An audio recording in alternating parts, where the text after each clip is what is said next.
A very important concept in AP psychology is the debate of nature versus nurture. But what is nature versus nurture?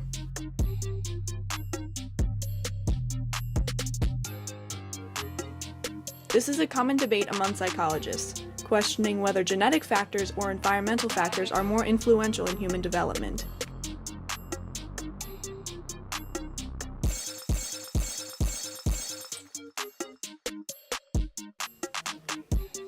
Think of it this way.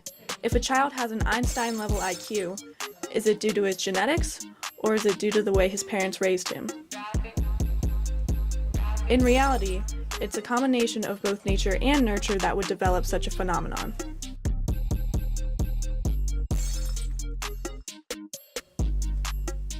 This is true for most cases of nature versus nurture.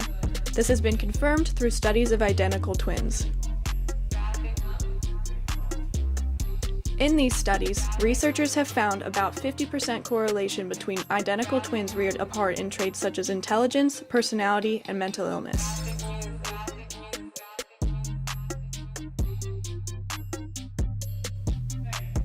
What does this mean?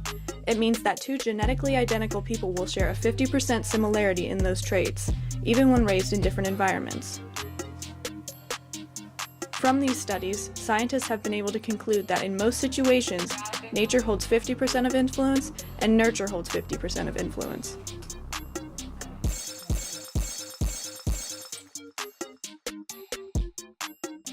So, throughout your journey in AP psychology, remember that for the age-old question of nature versus nurture, it is usually nature and nurture.